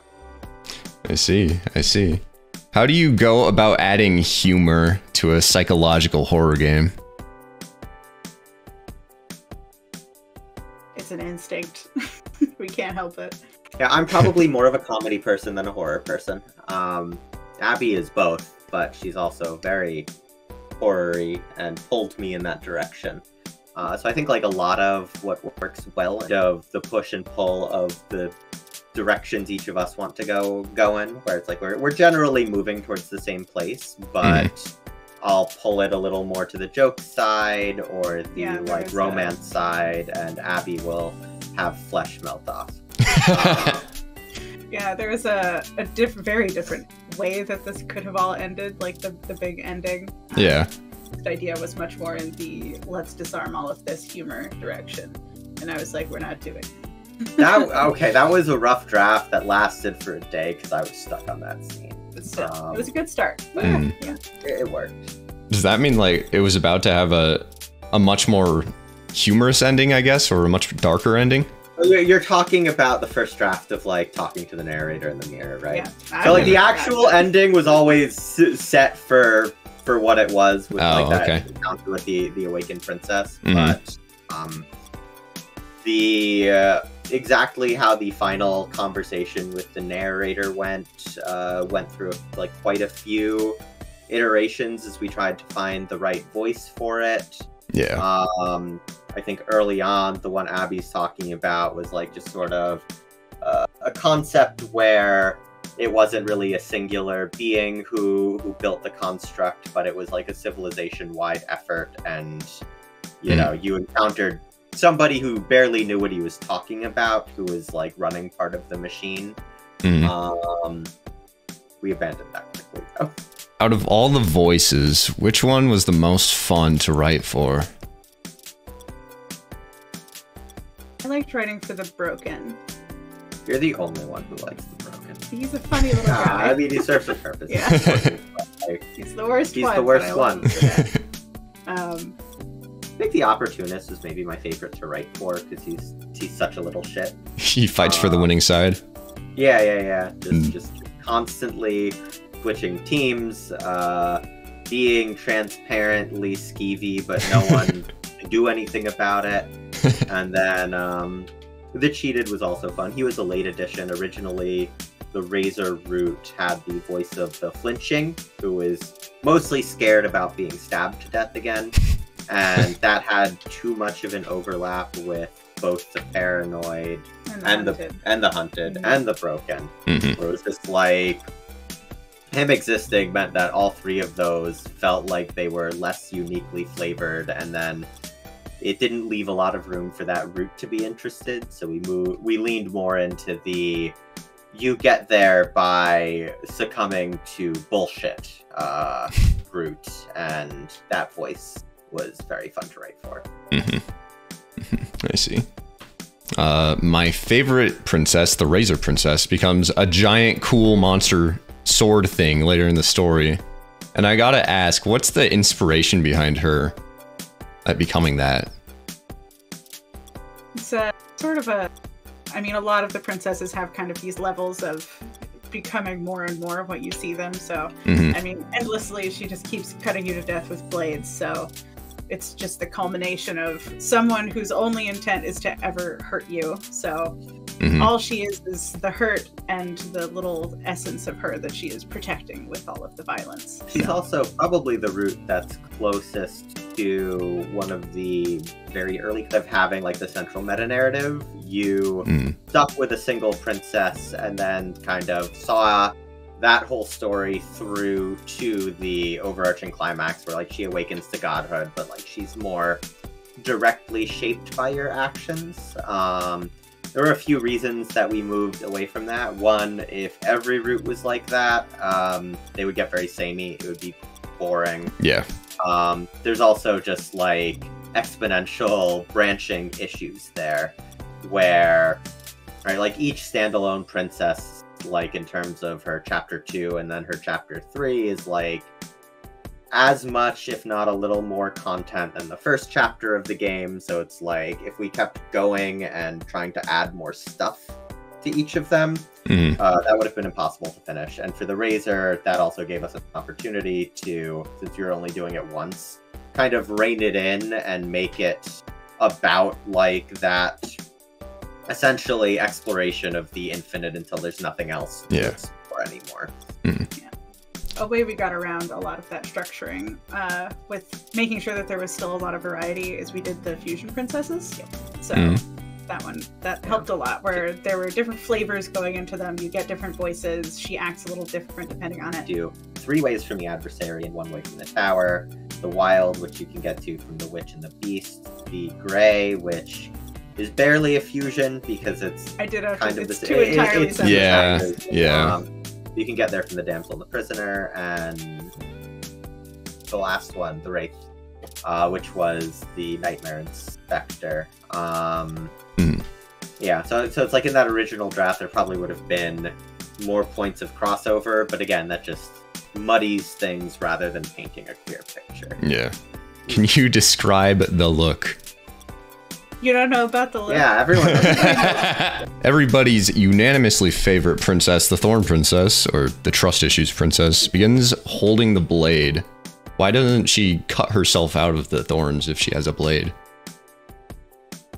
So, in the script, I was envisioning it as a situation where the way the thorns were pointing, she would not be able to do so. I see. I think for artistic clarity, it was easier to draw her the way Abby drew her. It was also the last route that I drew, and I had a few days to do with it. Yeah. I think it turned out well. Thank you. Yeah, I'm very happy with it. Yeah. And then in practice, I think like she is, again, so much about trust issues, so afraid of being hurt, that she's in a position where she's not going to do anything. She's just going to cling to something that she thinks will make her safe. But to make any decision on her own would, in the short term, just hurt her more, and she can't trust anything. What was the process of choosing how to iterate on the designs of each princess? Like how the beast becomes the den, or how the adversary becomes the eye of the needle? Well, this is more about like how we decide what an emotion is through a decision, right? Yeah. Yeah, and I think that's kind of just an intuitive thing of the feeling that is now between the two characters, kind of feeding into what the design looks like. So the Wraith, for instance, for the one that was the most easy to design, is just a ghost because you kill the nightmare, or you're already dealing with a ghost and you kill the ghost again, or are killed by the ghost, and anger, betrayal. So just going with kind of a more violent, scary ghost versus a cute one like the Spectre, or just Gray Lady like the Gray. So yeah, just kind of going by cultural expectations for it, putting my own spin on it, just drawing it over and over again until I could figure out a shape that felt really good for her, that still felt like the princess and felt like the princesses that she came from. Yeah. Yeah. And then some of them, like you mentioned, the Eye of the Needle, are sort of the logical next step or escalation. So like when you go from chapter 1 to chapter 2 and start the adversary, right, she's like bigger, she's tougher, she's meaner, she's more muscular. The things that were unique about the second chapter princess just cranked right up. Right. So the tower gets much bigger, the adversary gets more muscular, more draconic, something that feels even more enemy-like, but also like you're even further outmatched than you are in the adversary route. And then things like the fusions, like the Fury there, I feel is a pretty good fusion because you have the demonic parts of the adversary that don't quite go on to Eye of the Needle, where she's more like a dragon, and those get funneled into the Fury, where she's much more demonic. And then, of course, the tower is like a fallen angel, so she's going for the demonic as well. Right. Putting that over with an emphasis on pain and like feeling fleshy and feeling mortal. Right, and then like in the damsel route, you get within that chapter, a rapid version of that escalation where you sort of strip her of her agency by just getting stuck in this loop where you're trying to figure out what she actually wants. So she iterates like 3 times, 4 times there. While ignoring also kind of the parts that she actually wants. Right, because she does like, say she wants to leave, and so. Then you ignore that, and you're like, but what would make you happy? Oh, yeah. Kind of trying to force it out of her. Oh, I see. And so she's looking for some other thing that you might like to hear. Yeah. All right, on to the princess with what I think is the most interesting from a design standpoint. What was your inspiration behind the Beast Princess? I thank you for saying that she's interesting. So I was going for, this one took a lot of work because we didn't just want her to be feral. Like I think the witch is a much more interesting version of like catgirl princess, where she's still a person. Yeah. She has a lot of weird shit going on, but she's cute. So for the beast, it had to be more like something that is hunting you in the wilderness. But I wanted to go with kind of a questing beast thing. So one of the first designs was you never actually see all of her at once, but you just see a part of her that doesn't really feel like it belongs to the other parts that you've seen. Kind of just the mythic beast. Yeah, like the wings, the horns, and the rat-like body. Yeah, exactly. It's just weird bits kind of tacked on. So then eventually I just wound up cohesively making all of those into one design because she did have to be seen at some points. Like amorphous. So and then she also, from a writing perspective, was one of the ones that was reworked the most from the original demo. So it's like the original demo, it only had 6 chapter 2 princesses, so a lot of those we wound up splitting into 2 or making a standalone carve out in the full game. So she was both the way you would get the witch and the way you would get the beast in the full game, both led to the beast, who had a design that was closer to the current witch, and it was a little more of like this Captain Ahab type obsessive situation. So you had the voice of the obsessed as your guy. He just wanted revenge for being eaten. It felt like thematically that wasn't quite lining up with the actions you took in chapter 1. It felt like it had too much overlap with what eventually became the adversary. It was just, what if the adversary was feral, which wasn't very narratively interesting to us. As much as people love werewolves, it would have just been a werewolf. So it's like kind of went with like more of a god of the forest look as well, something that could also be transplanted basically to a fantasy setting with just the same effect. Right, and in that first demo, so it's like we wound up splitting. What became the adversary in the tower was originally just the Fury, and we liked that name, so we kept it for the full release. And then it was the Beast for what eventually became the Beast and the Witch. So it's like thematically, because you went down with a knife, we made the adversary about, you know, a rivalry type relationship as roughly equals with a heavy undercurrent of violence, whereas the tower was a way to split out the scenarios where you just, you know, stood no chance against her or submitted to her on that side of the relationship. And then likewise, it felt like there was something very easy to break out on the Beast side from that first demo about betrayal, which became the Witch. And then the Beast was sort of spun out of, well, you kind of wrong her, you kind of betray her, but like you're not able to really harm her, so the power dynamics are different. So then it just becomes more of this like in the dark, there is something bigger than you there, exploring that relationship. Yeah. I gotta say, that first frame that you get in there with, where she's like peeking behind the ferns, that is like one of the scariest frames in the entire game. The Beast Princess has what I would say some of the most disgustingly effective sound design. How do you like make the sound effects like where you're dissolving or stuff like that? That is, we put the needed sound effects in a spreadsheet and send it to our sound guy. So nice. We work with the guys that, his name's Phil Mikulski. He's great. We've worked with him since we started working in games. He's done work on a lot of different stuff and has just massive libraries of sound effects. So it's like for probably 90% of the things we send his way, he just has something. He has like, here's a dozen sound effects for sword swishing for the razor. Have fun. And then every so often, I think the Beast stuff, he maybe needed to do some bespoke design.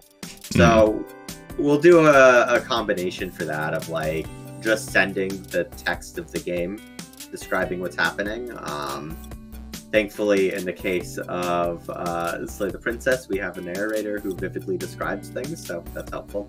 Yep. And then we'll also just like provide supplementary descriptions, or if we happened to have an idea for a specific sound that we think would fit something, we'll like request that. So when the sequence in the wild where it's like the roots are moving around, we knew we wanted like a kind of cracking frozen pond type sound effect.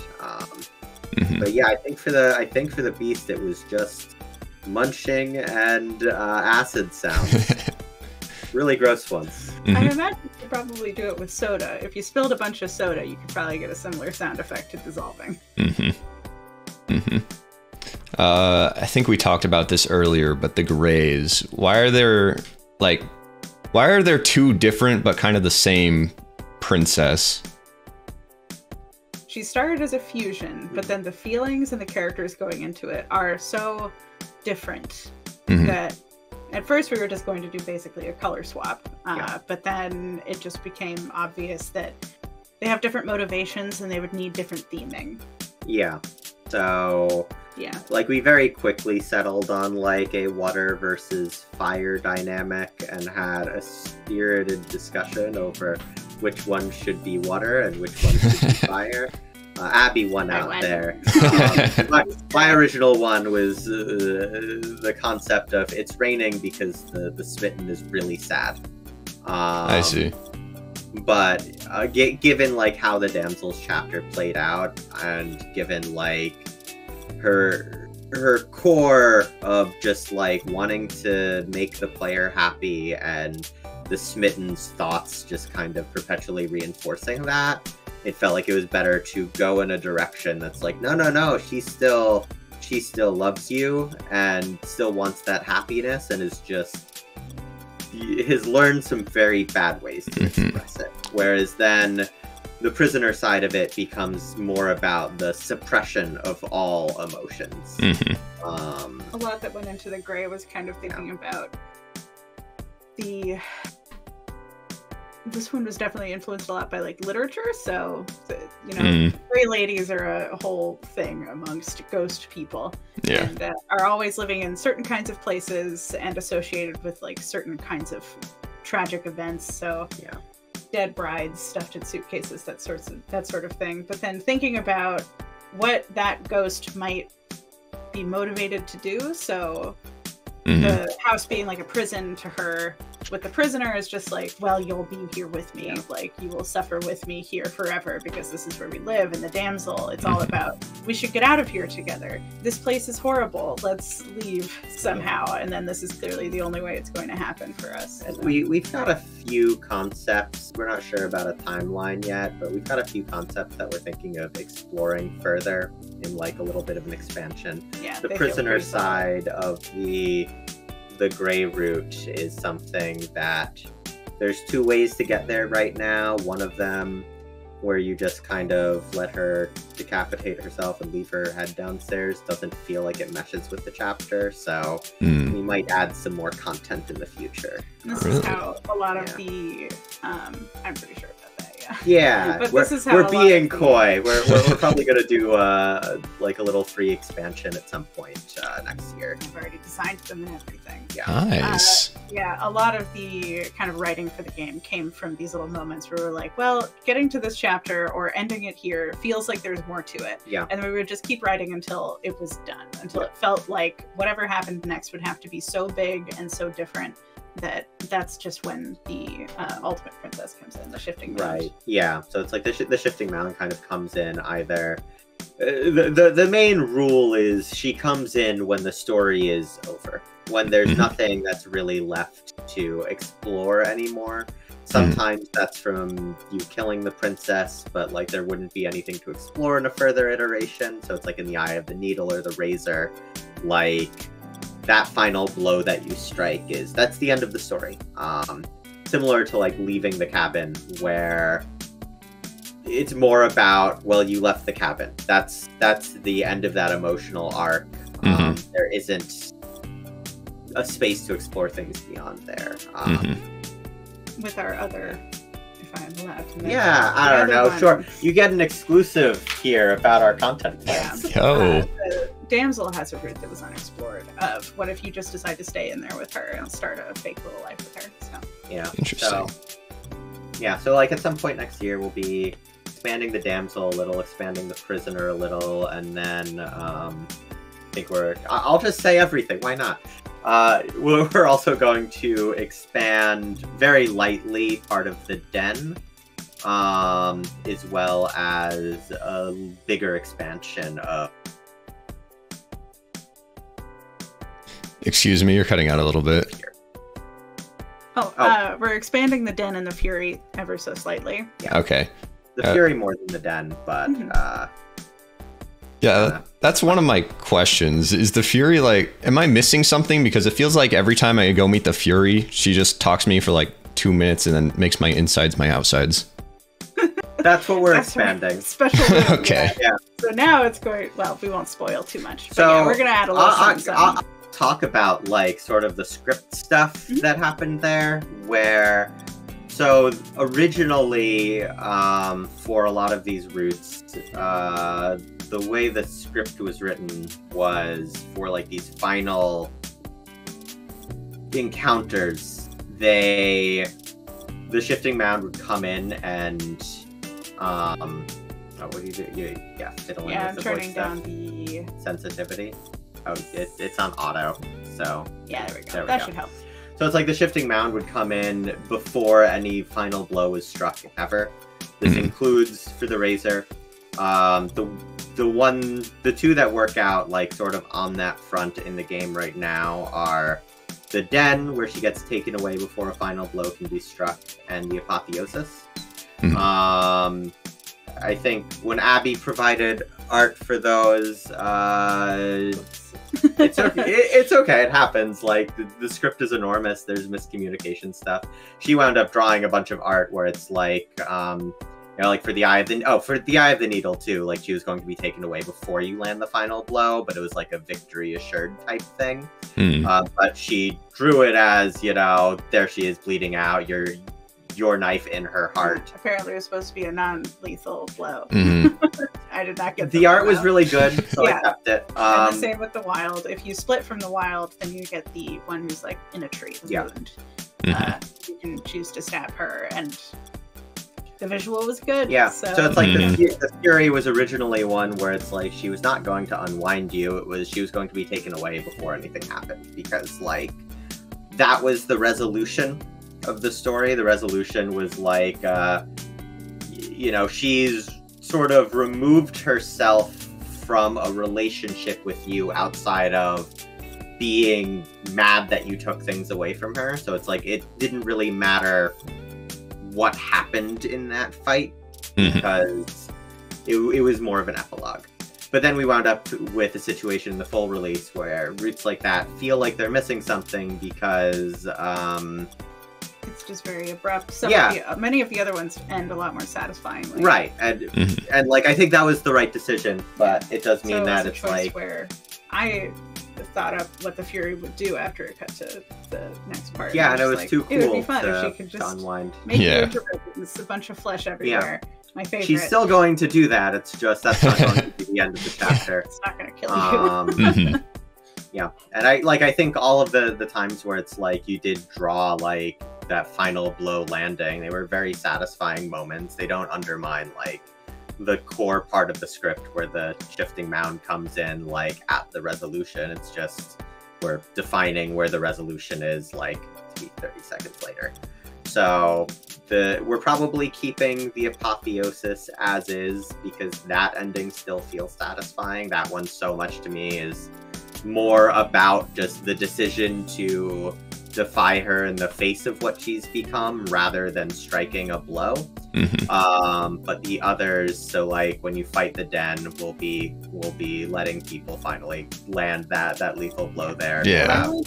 I like the question with the Apotheosis of whether or not you can actually do anything to her. More than I like showing you doing something. And then, but then like that route gets to remain as something unique in that sense, rather than something where it's just like, oh, we drew some arbitrary lines that boiled down to, well, the game's coming out in like 2 weeks and this is the art that's been done. We're going with what's been done. Why is, this might be a lore question you don't have to answer, but why is the narrator a crow? Or why does he take the form of a crow in the mirror? I think we can answer that one. It's like design things. It's their association with death for sure. I think it's a raven. I took a picture. A raven? Oh. Yeah. I think it doesn't really matter. They're so some close sort of related. corvid. Yeah. There is supposed to be heavy visual parallels between the player and the narrator as well. Like part of his influence in making both of you. Our cat is sneezing. Our cat is sneezing. Means that part of him kind of becomes part of you, so you're supposed to be a little bit more similar to him. And it implies also that wait, no, that's too spoilers. All right, yeah. Cut it off there. Like there's a lot of stuff with the narrator that's like supposed to be left pretty heavily open to interpretation. Yeah. Like, does he really look like this? Exactly. Got a hairball. I think she's got a hairball. What a time for that. What can you say about the reception of Slay the Princess? Because it's been pretty enormous, hasn't it? Yeah, beyond expectations. It feels like everyone on YouTube and Twitch has played it at this point, which is wild to think about. I'm very happy with this. Yeah, very happy with the reception overall. I feel like one of the concerns we had going into it is because in a lot of areas it gets so abstract and weird that that would be a turnoff to a lot of people. But that wasn't really the case. It seems like people pick up what we were putting down because we were putting things down. We were putting things down. But yeah, no, it's been... Yeah, those were also some of the hardest parts of the game for me to do. The abstract art. The abstract art. I am a visceral woman. Yeah, to be fair, it's like I would write down a poem. I would write down like a poem or something and be like, Abby, draw this. Draw the personification of like age and despair here. Yeah, it's fine. Lifetimes lived without any of the like usual symbology you're allowed to use. It takes place outside of any world. So. And has, I think, one of the biggest artistic challenges. Sorry to speak on your behalf about this, but you can say if I'm right or wrong. One of the biggest artistic challenges in both of our games is that everything is from the first-person perspective, which limits like angles you can use. It makes it much harder to draw interesting combat. And then in the case of Slay the Princess, there's a lot of symbols that you can't use. Like, there aren't other characters. There aren't really people other than you and her in the game itself. And then in Scarlet Hollow, our other game, we have the issue where it's like, it's a, you know, self-insert type protagonist. So... You can't even show hands. Yeah, you can't show hands or anything. Just, and here's how I look at these people. Has your other game, Scarlet Hollow, like benefited from the success of Slay the Princess too? It's, I think every day since Slay the Princess's release, like Scarlet Hollow has outsold every other, you know, every individual day it had prior to. That's been huge. Which is great. It's great to bring in more fans.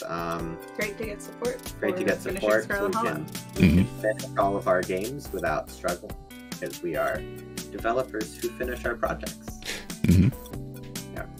So, do you or your team have any more plans for Slay the Princess moving forward? I know you talked about the expansion, we shared our first plan. I think that's probably going to be, at least for the foreseeable future, the biggest content update, but it will add at least 2 full chapters to the game, as well as, you know, those other minor expansions. So that should be sizable. It's going to be a free update too. No need to do DLC for that. I think other than that, like the big short-term focus on the Slay the Princess side of things is just making the game more accessible to more people. So we're looking into localizing for a couple languages next year, and we're also looking into doing console ports at the same time. Console port, interesting. Yeah, get that Switch copy so people can have it on the go. Oh yeah. All right, well, that's about all the questions I have for you guys today. Thank you so much for the interview. It's been a treat. Yeah, absolutely. Thank you so much for having us. Of course. That's all I got for you guys today. Hope you enjoyed this video. Join my Discord, become a channel member. We only have like 2 so far. Bye.